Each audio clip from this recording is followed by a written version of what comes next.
Hello there, and welcome to another edition of Vinyl Night. I'm the dude, not that dude, just this dude, Johnny C. Tonight's episode, Do I Amuse You? Am I a Clown? And to get things started, let's start with getting everybody a pair of beer goggles. A pair of beer goggles to help make perfectly good sense of what's going to transpire. Thank you very much. As said, tonight's episode, Do I Amuse You? Am I a Clown? Will refer to the comedy record. Earlier in one of the other broadcasts that I did on the old YouTube channel here, I talked about my brother being an influence on what I listened to, and I stated that he was a folkie, and a couple of people that fit right in with that folk period of the time was a comedy record by the Smothers Brothers, as seen on TV. The Smothers Brothers, comedy musical, folk duo, guitar, stand-up bass, although they were relatively good instrument players. Thanks. Even happened to pick up the Smothers Brothers Play It Straight. So I guess the fans were clamoring for a Smothers Brothers record where they weren't hamming it up so much. So here it is. The Tom and Dick fulfill the many requests for a straight singing album. And they mean, no funny stuff going on. The Smothers Brothers Play It Straight. Well, that was also hanging around. There used to be another TV show that was called Rowan and Martin's Laugh-In. I used to always love to watch Rowan and Martin's Laugh-In because it was zany, wacky skits going on. Zany, wacky, farcical things going on. Rowan and Martin's Laugh-In. Here come the judge. Sock it to me time. All sorts of interesting things on Rowan and Martin's Laugh-In. And you can tell, isn't that out of the 60s? Dig that groovy cover. And of course we have, thanks, some of the things that we have were also from the magazine world. Thank you very much. Mad magazine. I used to enjoy my Mad magazines and the Don Bergs, I believe that is his name, if I remember correctly. Don Berg with his little cartoons going on, all their parodies and satire. Mad magazine. So you get the zany madcap mad on a vinyl record. Thanks. We also have the National Lampoon Radio Dinner. Somewhat maybe just a little bit slightly different than the Mad, maybe some more satire, parody, but comedy ensuing nonetheless. Wacky scenarios. National Lampoon Radio Dinner.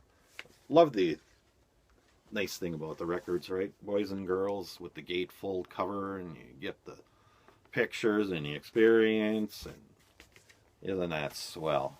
Thanks. Another record that I talked about in my cutout section of YouTube video, The History of the Bonzos. This is English comedy, whimsical, satire, farce, all the above things, once again with maybe a little more, how would I say, a little more leaning towards an actual song with funny lyrics. How should we put it that way? Another one of these gatefolds that I think Monty Python in their songs. And of course the gatefolds are so nice because you get the history of the Bonzos, all sorts of lovely photos going on there. Another page here, yeah. They were even on a bill with the Who, the Vanilla Fudge and Cream. Oh, and the Bee Gees were on there also. English humor. History of the Bonzos. Nice double album going on there. Lots of funny songs on. Lots of funny stuff going on there. Slush, one of my favorites on that record.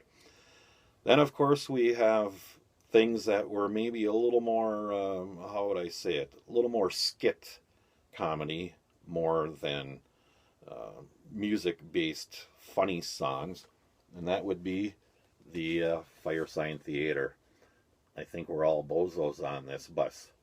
That's all you need to know about the Fire Sign Theater there. Let's call it the head comedy. More for thinking about it more than a funny song.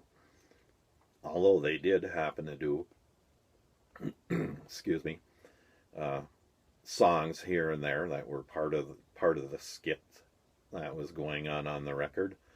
I used to listen to a lot of Fire Sign Theater with a couple of my friends up in the upstairs bedroom up there. We'd gather up around the stereo and listen to some Fire Sign Theater, and that's basically where I got that from. So I had to get me some Fire Sign Theater. Thank you very much. And of course, one of the other Fire Sign Theater, I do have quite a bit of Fire Sign Theater because they were one of my favorites. I used to really enjoy listening to the Fire Sign Theater. Still do every now and then. It might be a little bit dated somewhat, but with the right frame of mind going on, it still it still pops up with some interesting things going on. Another Fire Sign Theater. Everything you know is wrong. That pretty much tells you everything you need to know about what's going on this. And remember, Bear Whiz Beer. So, shout out to Bear Whiz Beer. Actually, I think you can still find Bear Whiz Beer product t-shirts and that out and available. Thanks very much. Thanks. And of course, some of the musical, some of the comedy tastes change every now and then. And we come to George Carlin, Toledo Window Box. That's what that says about that. Toledo Window Box, George Carlin. And of course, I did happen to get this at a thrift store, and damn, that's one thing about getting some of the records from the thrift stores is those little stickers that they put on the record. And some records you could get the sticker off, no problem. Other records you might try and peel it back a little bit and you go, no, that's going to end up with a big blotch on there because it got stuck on there and you're trying to take it off. Anyway, that's George Carlin, Toledo Window Box. Thanks. And of course, while we're somewhat in that kind of vein of comedy, you can't forget, thanks, Cheech and Chong, Big Bamboo. Oh yeah, the Big Bamboo record. And of course, one of the things that is not complete unless it's in there in the Big Bamboo album is the Cheech and Chong. Let's get it right there. The Cheech and Chong rolling paper that was stuck in the Big Bamboo record. It's like everybody had to go out and get Big Bamboo because there's a damn big piece of rolling paper in there. All right, Cheech and Chong. Then of course this album didn't have the record in it. I don't know what happened to the record. Maybe where'd it go? But this is one of the few that I bought without the record in it, simply because of the cover.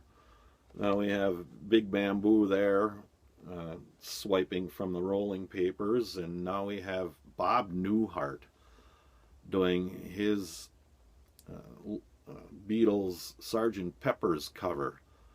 And he's got some interesting people that are on the cover of this record.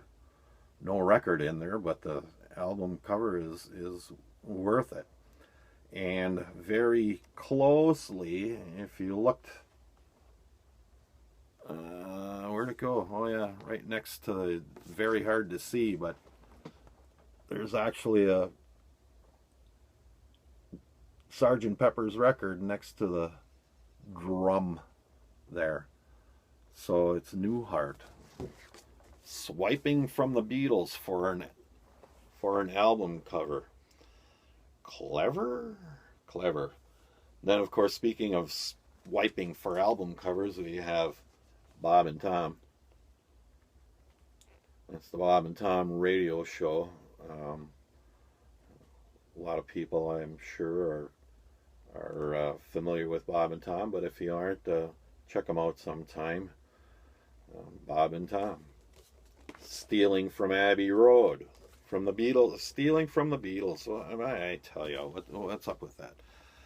And then, last but not least, I have an interesting one here, and thanks.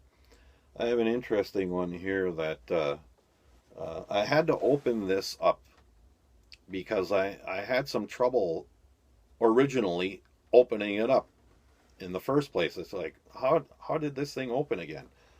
But it's called the Monty. Oh, there it goes. Oh no. It's called the Monty Python Instant Record Selection. Instant Record Selection? What? Yeah, the Monty Python Instant Record Collection. See, back when you could get an album that did something like this. You won't find that on your damn streaming service now, will ya? So it basically folds out to look like you have a record collection that you can put back in with the record collection. And of course, since it is Monty Python, there's a few interesting records in here. It's Give Me the Moonlight and the Goats, Ramon and Ted, Hitting Ourselves with a Little Curved Bit on the End of the Shaving Brush by Eric and the Loonies, A Man Who Once Sold Paul McCartney a Newspaper, live. My. Stealing from the Beatles, I tell you. Young, Gifted, Black, and Furry. Once again, that's Ramon and Ted. My Way or Else, Frank Sinatra. Anyway, there are Never a Dull Moment, Britt Eklund. Every Picture Tells a Story, Britt Eklund. They must have had a thing for Britt Eklund for a while because there's quite a few Britt Eklund albums on here. I've Got a Beer Glass Sticking My Head and Other Rugby Songs. So that, of course, is the English humor of Monty Python. Now let's see if I can get the thing back to... There you go. It certainly took me longer to get this thing unfolded out than it did to get it folded out. So, those are some of the comedy albums that are out and available. Thanks. The joke's on us. Have a laugh or two. Put on the beer goggles. See what's out there. Thanks. Good night.